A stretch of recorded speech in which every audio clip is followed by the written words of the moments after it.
안녕하세요, 벤노루입니다. 오랜만이죠? 풍파 고난 역경 전문 유튜버로서 많은 일을 겪다 보니까 영상 업로드가 많이 늦어지게 된 점 너무 죄송합니다. 지난번에 저희가 CRS 점수 계산하는 영상에서 저와 그 참치의 실제 점수를 이제 계산해서 공개를 해드렸었잖아요. 이때는 이제 영어 시험을 참치가 아직 보지 않은 상황이었기 때문에 대충 이 정도 점수를 받겠거니 하고 이제 가채점 결과였던 거긴 하죠. 그러고 나서 지난 7월에 시험을 보면서 이 영어 점수를 기반으로 해서 계산을 다시 했을 때 캐나다 일 경력 1년을 달성하는 10월이 되면 510점을 달성할 수 있겠다라는 결론이 나온 상황이었습니다. 당시 발표되고 있던 컷오프 점수에 비하면 여전히 많이 모자라긴 했죠. 하지만 그럼에도 익스프레스 엔트리 프로파일은 미리 만들어서 업데이트를 해놓은 상황이었어요. 어떤 프로그램을 하시던 간에 영주권 신청을 위해서는 기본적으로 프로파일이라는 거를 올려놔야 돼요. 그게 이제 첫 단추거든요. 프로파일이라는 게 뭐냐면 나는 지금 이런 나이고 학위는 이런 게 있고 뭐 영어 점수는 이만큼 받았고 내 조건에 대한 디테일들 읽어볼 수 있는 그 기본적인 좀 자기소개서? 말 그대로 프로필. 이렇게 되면 이 익스프레스 엔트리 풀에 등록을 했다 이렇게 얘기를 하거든요. IRCC에서 라운드마다 이번에는 이 정도 점수대의 사람들까지만 선발을 하겠다 공표를 냅니다. 그걸 이제 인비테이션을 발부한다 이렇게 얘기를 하는데, 그렇기 때문에 익스프레스 엔트리 풀 안에 들어있으면 인비테이션을 받을 수 있는 후보군이 됐다는 얘기인 겁니다. 인비테이션을 받은 캔디데이트는 EAPR이라고 해서 PR 어플라이를 시작하게 되는 거예요. 그 단계에 가서는 내가 정말 한국 경력이 이만큼 있고 영어 점수는 실제로 얼마나 냈고 나의 그 조건들을 서포트하는 서류들을 내는 게 되는 거죠. 이 CRS 툴 계산기를 돌렸을 때 500점이 나와요. 프로파일 등록을 해요. 풀 안에 들어있는데 이번 텀에 CEC 라운드에서 510점에 달성한 캔디데이트까지 인비테이션 발표를 하겠다라고 공표를 했어요. 그러면 난 500점이니까 아직 10점이 모자라죠. 그러니까 나는 이번에 인비테이션 받을 수가 없어요. 그리고 이제 다다음 주에 돼서 또 발표를 했는데 498점이 발표가 됐어요. 그럼 난 500점이잖아요. 그러면 나는 인비테이션을 받을 수가 있는 거예요. 이런 시스템인 건데 할 수 있으면 좀 빨리 미리 등록을 해놔라라고 많이들 얘기는 하세요. 왜냐면 중간에 내가 캐나다 경력이 좀 더 생겼다, 아니면 영어 점수가 좀 올라갔다 뭐 이런 게 있으면 업데이트를 해가면서 점수를 올려놓는 그런 것도 가능하거든요. 또 점수가 워낙에 오락가락하다 보니까 언제 갑자기 내가 예상치 못했던 점수 달성해서 인비테이션 받을 수 있을지 이런 거를 우리가 예측할 수가 없어요. 그러니까 미리 넣어놓게 되면 이 프로세스 기간을 좀 빨리빨리 줄일 수는 있겠죠.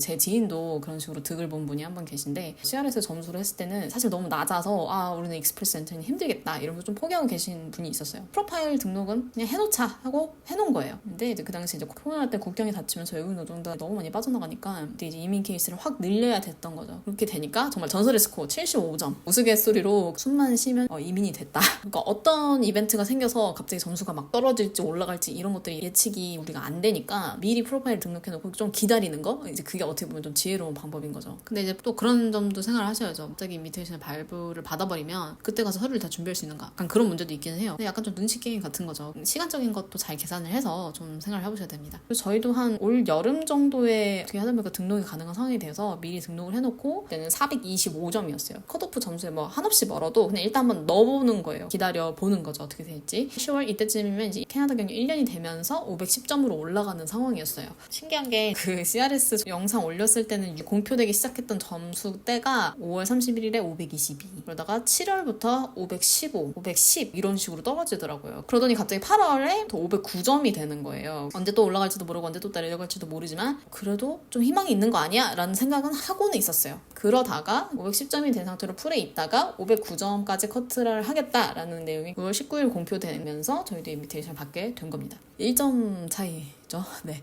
9월 19일에 받을 거란 생각을 못한 게 작년 10월에 일을 시작했고 2024년 10월 며칠이 되어야만 우린 1년이야 라고 생각하고 이제 저 10월에 인비테이션을 대비를 하고 있자 라고 했는데 전산상으로는 카운트를 했을 때 12개월이 되면 그냥 1년이 됐다고 보고 510점이 갑자기 점수를 알아서 업데이트를 해버리더라고요. 9월 중순에 나와버린 거예요. 그러고 나서 저희 바꿔냈고 539점을 30점이 뛴 거잖아요. 그래서 이제 결론은 미리 프로파일 등록을 해놓는 거 좀 중요한 것 같더라고요. 영어 점수 같이 내가 시험 봐서 내가 업데이트하는 이런 내용들 아니고서는 특히 캐나다 경력 이런 거는 그냥 바로 업데이트 돼버리니까 미리 등록해 놓으면 뭐 프로파일 만드는 거에서 뭐 시간 쏟을 일이 일단 없을 것이고 풀에 먼저 대기를 하고 있으니까 언제 날라올지 모를 인비테이션을 받을 준비가 되어 있는 상황이 되는 거잖아요. 인비테이션을 받게 된 경위는 일단 그런 거였고, 그럼 받게 되면 너한테 메시지가 하나 있으니까 들어가서 봐라 이런 식으로. 그래서 들어가서 보면 풀에 있었는데 너가 이제 인비테이션을 발부를 받는다. 그리고 인비테이션 받은 60일 이내로 이제부터는 정말 영주권 신청서를 내는 거예요. EAPR에서 이 프로파일에 올렸던 것하고 되게 비슷한 개인 신상에 대한 걸 다시 또 업데이트를 합니다. 뭐 나이 조건 어쩌고저쩌고 이런 거 다 작성을 하고 나면 그걸 서포트하는 서류를 내야 돼요. 나 실제로 여기서 지금 일하고 있어. 나 LMIA 있어. 서류들이 다 있잖아요. 실제로 내야 되는 거예요.